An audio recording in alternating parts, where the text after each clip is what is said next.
Kumusta mga kanoisy? Welcome back sa ating YouTube channel, Pilipinoisy. So ngayong araw, another update naman tayo about politika ng ating bansa. So ang video nito is mula na naman kay Boss Balita TV. So meron itong pamagat na Joel Villanueva tumistigo na. Grabe, Escudero nagulat na huli si VP Sara sa buwatan ng dalawa. So yan yung panonoorin natin ngayon, men. Bibigyan natin to ng reaction. So kung trip nyo ng mga ganitong reaction video, may kasama kayo manood, huwag nyo na rin kalimutang suportahan yung YouTube channel natin, Pilipinoisy. Suportahan nyo na rin Boss Balita TV. And then yun mga kanoisy, hindi na natin ito patatagalin pa, simulan na natin. Baka agawin pa ng China. Agad ang pamagat ng video ito, Joel Villanueva tumistigo na. Grabe, Escudero nagulat na huli si VP Sara sa buwatan ng dalawa. So again, Boss Balita TV, Pilipinoisy, like, comment, share, subscribe. Start. Kagulat na balita. Grabe, Ulit, start zero. Sobrang nakakagulat na balita. Grabe, Senator Joel Villanueva, tumestigo na. Nagulat si Vice President Sara Duterte, pati si Escudero ginulat. Ayon sa nakalap nating impormasyon, hindi i-dismiss ang kaso, tuloy ang impeachment ni VP Sara. Nagbabalang hindi pwedeng pigilan daw ito ni Escudero, kahit patotoo ang sabuatan ng dalawa. Grabe si Senator Joel Villanueva, tumestigo na. Nagulat si Vice President Sara Duterte. Ito si Villanueva, di ba, medyo side din siya sa mga Duterte. Or correct me if I'm wrong na lang. Comment nyo rin yung ano nyo dyan. Si Escudero ginulat. Tara panoorin natin. Senator, sa isang interview po kay Senator-elect Panfilo Lacson, sinabi po niya na nakakatawa daw po ang posisyon ng ilang mga senador natin dahil sa hindi daw po ata akma ng isang senator judge ay mag-propose ng dismissal. Tama Lalo naman. pa po parang lumalabas na impeachment trial na ayaw mag-trial. So Sino dito yung nag-agree sa sinabi ni Senator Lacson? Comment down below. Na nakakatawa ba yun? Comment down below. dinagdag pa po dito, ilang po mga legal luminaries kagaya po ni na Dean Aquino ng San Beda, nag-raise po sila ng possibility na in case daw po na tumungo doon sa dismissal ang magiging aksyon ng ilang mga senador at sakali pong mangyari daw to, magre-raise daw po sila ng kaso like yung dereliction of duty and graft and corruption. Yun. Paano nyo po ito? Diba? May kaso naman pala. So maganda yun. At least naman hindi tayo ganong kabahan ba. Kasi kung walang kaso yung mga ganyan tapos parang dinadala lang yung botohan through partido or alyansa, parang nakakainis yung ganun, di ba? Na parang, ano ba tayo dito? Sinusunod pa ba natin yung sinasabi ng konstitusyon or palakasan na lang? Pakampihan na lang, paramihan na lang ng kakampi, di ba? And ano po yung inyong what are your thoughts on this? Ginagalang ko at nirerespeto ang posisyon at opinion ng ating mentor din, Senator Ping Lacson, who will be part of the 20th Congress. While I'll also respect the opinions of other senator judges, that is their position. I can only speak for myself. Ang position ko ay nasa talaan ng record ng Senado. Sa simula pa lamang na ito ay maging motion, I objected to it. Because we are not in a court, we are conducting ourselves as a legislative body. At nung na-convene yung court, inobjectan ko po ulit at nandun pa rin po sa talaan ng ating records yung aking objection. And also because stating the fact that the provision of the Constitution is very clear that our job is to try. And we try, and when we're trying itong impeachment as an impeachment court, that's the only time we would decide whether to dismiss or acquit. So yun po yung aking position. Parang sinagot na rin ni Senator. So, ibig sabihin, pag may kapwa-senador na tumayo para mag-file ng motion to dismiss the articles of impeachment, You have known me for quite a long time, and I've been consistent with my position. In fact, nung lumabas nga yung spliced video against me at marami nagsasalita, hindi po alam ng taong bayan na kausap ko po kayo dun sa gilid. Kaya nung sinasabing may tinatago, paano kayong tinatago? Kausap ko yung media nun. In fact, noong nag-motion, kayong members of the media na nandun sa left side, nagtinginan kayo sa akin dahil sinabi ko sa inyo that I will object if there will be a motion. And through enough few seconds, tumayo po ako to object. So I'll be safe. So, object san? Hindi ko maano yung sinabi niya. So, about ba yan dun sa ano? Well, ano din naman kasi 2028 na. I mean, malapit na yung 2028. Nangangalahati na. So, syempre, yung mga magre-re-elect na senador this coming 2028, medyo, siguro makikita na naman tayo dyan ng magdodobli kara. Something like that. Mala-aimi yung galawan. Lalo na't naging effective yung way ni Amy, di ba, na parang two-face style, di ba? Saying that I will be consistent with my position. Sir, kasi kung hindi man senador ang mag-file ng motion to dismiss, yun yung laman ng answer ni VP dun sa kanyang answer to the impeachment court summons. So, ang sabi ni Atty. Tunggol kasi, yun daw yung unang i-decide ng impeachment court. Hindi siya pwedeng magsabi kung ano yung unang i-decide ng impeachment court. Hindi nga siya miyembro ng impeachment court, no, ng bilang senator judge. Para sa akin, napakahalaga na wag tayong padili-dali, wag tayong conclude right away because there is a trial going on. And Huwag mag-conclude right away. Pero bakit itong mga senador ng mga Duterte gusto nila ipa-dismiss agad yung impeachment na yan? Diba? Like, I mean, sobrang bigat ng paratang mo tapos ipapa-dismiss mo lang. Tsaka di mo rin kasi pwedeng sabihin para na walang basihan yung impeachment kasi marami, di ba? 7, di ba? 7 article of impeachment. Tapos yung iba pa dyan, kahit for example, yung ano lang, yung nadekwat na pera, di ba? Yung almost 500 million. I mean, lagpas 500 million. Isipin nyo na lang yun.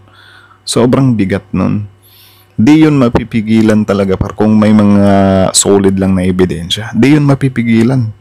Di ba? Tanging way lang talaga nila ngayon is ipa-dismiss para hindi na mabuksan. we will decide as a court. There might be some decisions on the part of the court na maaring hindi ako agree, but the majority of the members ng as senator judges would go against my decisions, and I will respect that because isa lang ako sa miyembro ng korte. So bilang bihasa kayo sa rules, ano ba ang proseso? Di ba, nag-file sila ng answer to the impeachment court summons and then may reply ang Kamara. So pag nag-convene ng impeachment court, trial na. Hindi nyo na itatakal yung kung ano man yung laman ng answer o kung ano man yung laman ng answer. So trial proper na siya. Ang una siguro for me, nakikita ko, and again, this is subject to change all the time kasi kung merong akong iniisip na babanggitin ko sa inyo na tingin ko ito yung uunahin, but then someone rises and move to deliberate or tackle something else, at may majority vote siya, siyempre mauuna yan, no? So for me, para sa Okay. akin, importante talaga yung ginawa ng impeachment court na i-issue yung una, wala ba talaga na 1-year ban. Can you imagine if we make a decision, for example lang, hypothetical, nag-decision ang court na i-convict, kunyari lang, nag-decision na i-convict, and then all of a sudden, the Supreme Court came up with a decision na sabihin ng Supreme Court, unconstitutional because dun sa 1-year ban alone. For example lang, what's gonna happen? What would happen is, we will decide as a court on whether or not we would submit to the decision of the Supreme Court. Di ba? Ganun din yung nangyari dun sa corona impeachment. So, importante na dun pa lang yung House may klaro ito dahil usual lagi na dinidiscuss in any deliberations na, not even in courts yung jurisdiction, di ba? Number 2, para sa akin, napakahalaga na yung 20th Congress makapag-elect ng kanilang prosecutors. Dahil yung 19th Congress prosecutors, nag-end na yung kanilang karakter bilang prosecutor ngayong June 30. Not a lawyer, but I think it's very clear. Yung dalawa nga, di ba, hindi po nanalo. So, I don't think they will be part of the 20th Congress prosecution team. So, yun po, kailangang dahil I'm sure kung hindi po yun ikaklaro ng House, I'm sure, kahit iklaro yun ng House, i-raise sigurado yun ng defense team ng Napaka-smiling ni Villanueva. Vice Presidente. Jolly. You know, hindi dapat i-entertain yung any motion to dismiss, dapat proceed with the trial after na ma-comply ng House yung order. Yes, for me, I don't know if it is still vague to some individuals, yung provision ng Constitution, yung initiation, exclusive sa House, trial, exclusive sa Senate. For me, parang napaka-clear. We need to have a trial. Ano lang po yung masasabi niyo kaya sa pag-roll? We need to have a trial. Okay, sana totoo yan ha. Sana trial na trial talaga yan. Diba? So if ever lang may mangyari doon sa House yung pagbalik nila ng dapat tumindig to ha. Kapag hindi tumindig to, wag nyo na iboto to. Diba? Kasi makukonsider tong sinasabi niya dito na na parang hindi siya balimbing. Parang parang playing safe, ganun. Diba? Remember nyo si Senator Tolentino, 'di ba? Isa sa rason kung bakit hindi siya nanalo is yung pagiging play safe niya. 'Di ba? Na yung tinanong siya about dun sa dati ng mga Duterte or whatsoever, or yung sa stand sa China, something like that. 'Di ba? Parang nag-aalangan yung tao. So sana ito, kasi sa pagkakaalam ko kasi si Villanueva, medyo ano din siya medyo malakas siya sa sa mga Duterte. Tama ba? Or correct me if I'm wrong. 'Di ba? Tapos ganito na dapat yung trial matuloy. Parang ewan ko kung ano yung mga galawang to. Yun ang impeachment. Ngayong bukas na talaga yung 20th Congress. Inaasahan niyo po ba na may bloodbath o bubble bath lang din po talaga? Una, gusto ko laging sabihin sa ating mga kababayan na maging mapagmasid, maging matalino sa pag-assess ng mga information. Napakadami yung fake news, no?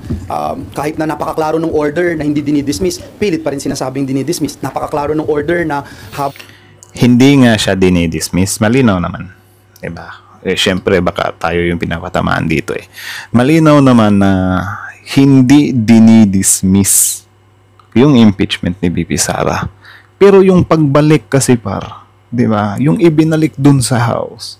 Siyempre, kakabahan kami kasi, bakit ganyan? Di ba? Ano yung mga nangyayaring yan? Kasi, kung usapang dismissal, sobrang labo ng dismissal kasi magkakagulo talaga. Di ba? Magkakagulo yung Pilipinas para kung dismissal agad to. Kasi, yung sa confidential funds, mga congressman natin, sobrang dami nilang inihanda na mga ebidensya. 'Di ba? Actually, may mga teaser pa nga 'Di ba? May mga ebidensya na tayong nakita, may mga ebidensya na tayong nalaman, like for example, yung mga fake names. 'Di ba? Yung 11 days, 125 million. Sobrang dami nun, and then hindi maipaliwanag 'yun. Kaya sobrang napaka-imposible talaga ng dismissal na yan. Kasi, ang mangyayari dyan, kung i-dismiss mo yan, ganyan ka bibigat yung mga paratang na may mga ebidensya, is, kikwestiyonin ka talaga. Diba? So, ngayon, ito, since ganyan na nga yun nangyari, kasi syempre tayo, medyo kabado nga tayo nung midterm election, diba? Kasi, what if, diba, lalamang sila sa boto? Which is, yun nga naman talaga, like, may high percentage naman din talaga na lalamang sa boto yung mga senador. And then, yun na nga, dito na pumapasok yung hope ng mga kababayan natin, 'di ba? Na doon na lang sa ebidensya pagtatalunan, or doon na lang sa ebidensya paglalabanan tong lahat. So, kita niyo naman, sobrang confident nila Lyra de Lima, nila Hontiveros about dyan. 'Di ba? So, ano yung sumunod na nangyari? Imbis na simulan na sana yan nung June 2, pinove ng June 11, then wala na, binalik na sa House. So, ano na bang balita ng impeachment ngayon? Diba? Sinimula na ba yung impeachment? Sige, given na hindi dismissal yon. Pero ang tanong, nasa na yung impeachment? Diba? June 11 ba yun? July na ngayon Diba? Nasaan? May trial ba na nagsimula? Wala naman, diba? So, di nyo rin masisisi yung taong bayan kung medyo maalarma sa part na to. Kasi aminin man nila o hindi, medyo nakinabang talaga si VP Sara dito. Diba? Yung pagdi-delay. Yan lang naman. Pinapasagot ang Kamara de Representantes, pinapasagot din po yung defendant. Noong June 23, huling araw ng pagsasumiti ng answer ayon sa ating Rules of Procedure on Impeachment Trials, naghain na po at nagsumiti yung grupo ni Vice President Sara Duterte at yung kanyang legal team, yung kanilang answer, yung tinatawag na ad cotelam bilang tugon po dun sa articles of impeachment. Noon naman pong Biyernes, June 27, nagsumiti naman po yung House Prosecution Panel ng kanila pong reply doon sa answer ni VP Sara Duterte. Today, earlier this morning, we have received from the Senate Clerk of Court yung distributed copies of the documents to the senator judges. So itong panahon pong ito, bago pa man magsimula ng opisyal ang ating ika-20th Congress, meron na po kami na mga dokumento at mga pwedeng gawin na aralin na mga isinumiti po sa amin. Ang para sa akin lang po, sa ating mga kasamahan dito sa Senado, and you and I know very well from day one that I have been calling for senator judges na conduct themselves as senator judges talaga, diba? So, yun yung importante po. Wala tayong kilingan, kasi whatever the decision will be. Actually, ang ganda. Ang ganda ng speech mo, Mr. Senator Villanueva. Maganda yan. Pero I think, malabo yan Diba? Malabong mangyari na walang kikilingan yung ibang mga senador dyan. Kita nyo naman, Senator Robin Padilla, Hindi pa man nagsisimula yung impeachment na yan. Magno-no tayo. Di ba? Itong midterm election na to, pinapatakbo nila yung mga senador like Lantaran mismo na sinabi kung ayaw yung ma-impeach si VP Sara, iboto nyo to, iboto nyo siya, iboto nyo to, iboto nyo siya. Di ba? Well, maganda yung speech mo, pero syempre nakakalungkot kasi yung mga senador natin ay hindi ko nila lahat. Pero may mga senador talaga na die hard sa kanilang partido, kasamahan. Hindi ba? Yan lang naman. So sana mag-gets nila yan, Senator Bato, Senator Robin. Kasi kung hindi sila, sabihin natin na medium, anong tawag dyan? Sabihin natin na gigit na lang sila. Supposed to be or dapat hindi na sila nangahas na ipa-dismiss yung impeachment. Kita nyo naman, sino ba yung 'di ba? Nagpapa-dismiss. 'Di ba mga senador ng mga Duterte naman. Kaya nga usap-usapan sila sa buong bansa na imbis senator judges sila, nagiging personal attorney sila ni VP Sara. Isipin nyo yan hindi pa nagsisimula yung trial, pinagtatanggol na si VP Sara. Dismissal agad yung bungad. Kung hindi naman dismissal, ipapabalik dun sa House. Di ba? Kaya nga may mga senador din tayo na dismayado sa desisyon na yun. Yan lang naman. Kakainis I also believe na mas importante na yung tama yung proseso, tama po yung pag-assess at pag-implement at pagtugon namin dito sa impeachment proceedings rather than doon sa whether dismissal or acquittal. Yun ang tingin ko na mas importante. Walang kinikilingan at wala pong pinapaboran. Para po sa akin, and I can speak for myself, ang magiging basihan ng ating boto ay pagpresenta ng ebidensya dito sa impeachment court. Sana nga. 'Di ba isa din to sa bumoto sa sa ipabalik yung impeachment doon sa sa House. May Kaya, patanong. good afternoon. Good afternoon.